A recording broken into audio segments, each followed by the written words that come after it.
Halo, nama saya Insani Dharma Putra. Hari ini saya akan mempresentasikan makanan pengganti nasi. Sebelum kita masuk ke apa saja makanan pengganti nasi, yang perlu kita ketahui pertama adalah karbohidrat. Karbohidrat adalah zat gizi yang berfungsi sebagai sumber energi untuk tubuh. Sumber energi ini merupakan makanan utama bagi otak. Oleh sebab itu, kekurangan karbohidrat justru bisa memicu masalah kesehatan, sehingga Anda tidak bisa menghindarinya. Pada saat Anda mengonsumsi karbohidrat, tubuh akan memecah menjadi glukosa. Glukosa atau gula darah yaitu sumber energi utama untuk sel, jaringan, dan organ tubuh. Zat ini dapat segera digunakan atau disimpan di hati dan otot. Jenis karbohidrat. Pada dasarnya, ada dua jenis karbohidrat, yaitu karbohidrat sederhana dan kompleks. Kedua jenis ini dibedakan lewat cara mengolahnya sehingga mempengaruhi kadar gula darah dengan kecepatan yang berbeda. Berikut ini macam-macam karbohidrat yang perlu Anda kenali agar bisa mendapatkan pola gizi yang seimbang. Karbohidrat kompleks. Karbohidrat kompleks adalah jenis yang terdiri dari molekul gula yang terhubung menjadi rantai panjang dan rumit. Anda bisa menjumpai jenis molekul gula kompleks ini pada makanan seperti kacang-kacangan, biji-bijian, dan sayuran.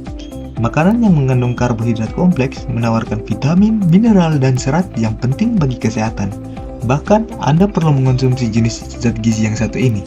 Karbohidrat yang satu ini juga terdiri dari berbagai macam.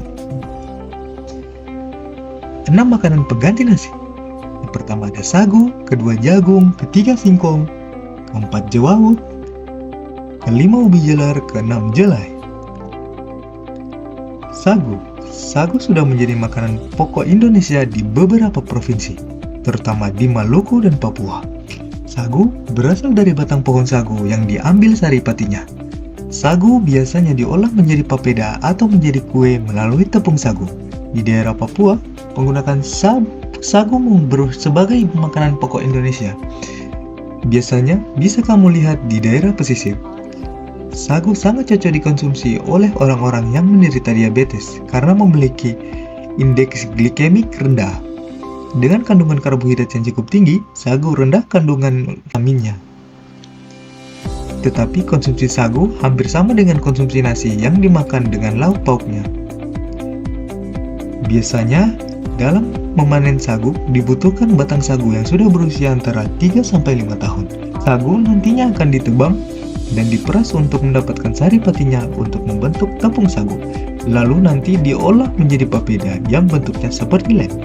Papeda inilah yang menjadi makanan pokok Indonesia, masyarakat di Maluku dan Papua. Berikut ada jagung. Jagung mungkin merupakan salah satu makanan pokok Indonesia paling populer setelah nasi. Tetapi jagung terkenal bukan sebagai makanan pokok, kecuali di daerah Madura, Nusa Tenggara Timur, Sulawesi, dan Jawa Tengah. Biasanya jagung diolah menjadi nasi jagung sebagai makanan pokok Indonesia.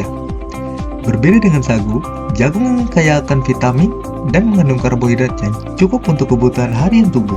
Selain itu, jagung juga mengandung zinc, fosfor, dan kalsium yang cukup tinggi, yang bahkan bisa menurunkan kadar kolesterol. Berikut adalah singkong. Singkong merupakan salah satu umbi-umbian yang tak kalah baik untuk tubuh. Daripada beras, singkong juga banyak dikonsumsi sebagai makanan pokok Indonesia oleh masyarakat. Singkong juga bisa dibuat jadi berbagai macam olahan seperti singkong rebus, singkong goreng, singkong bakar, atau nasi singkong. Singkong utuh memiliki kandungan karbohidrat yang cukup tinggi sehingga cocok dijadikan makanan pokok Indonesia pengganti nasi. Berikutnya ada jewawut. Jewawut mungkin agak jarang didengar. Jewawut merupakan jenis serealia berbiji kecil yang dulunya pernah menjadi makanan pokok Indonesia sebelum dikenalnya nasi. Bentuknya agak mirip seperti gandum. Tidak hanya di Indonesia, bahkan jewawut dulunya menjadi makanan pokok di Asia Timur dan Asia Tenggara. Daerah yang menjadikan jewawut sebagai makanan pokok Indonesia dulunya adalah Enrekang, Sulawesi Selatan, Pulau Sumba, Pulau Rote, dan beberapa daerah lainnya. Kalau di Biak Numfor, jewawut sudah menjadi makanan pokok yang diolah menjadi semacam bubur. Selain itu, bubur jewawut ini juga masih dikonsumsi oleh orang-orang di Bengkulu dan beberapa tempat di Pulau Jawa. Berikutnya adalah ubi jalar. Ubi jalar merupakan salah satu makanan pokok Indonesia yang banyak dikonsumsi selain nasi. Biasanya, ubi jalar banyak dikonsumsi oleh masyarakat di Indonesia dan Maluku. Ubi jalar ini nantinya diolah dengan cara dibakar batu yang khas. Ubi jalar biasanya dikonsumsi oleh masyarakat Papua yang tinggal di daerah pegunungan. Kandungan karbohidrat pada ubi jalar lebih tinggi daripada singkong. Selain itu, ubi jalar juga memiliki kandungan vitamin A yang bisa mencukupi kebutuhan vitamin harian Anda, bahkan lebih dari 100%. Selain itu, ubi memiliki rasa yang lebih manis dari makanan pokok Indonesia pengganti nasi lainnya. Berikut adalah jelai.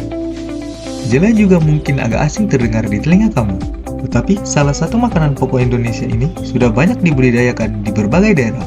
Jelai atau biasanya di Jawa dikenal dengan jelai, biasanya diolah menjadi kudapan. Sekarang sudah ada juga yang mengonsumsi jelai sebagai makanan pokok. Sekian dan terima kasih.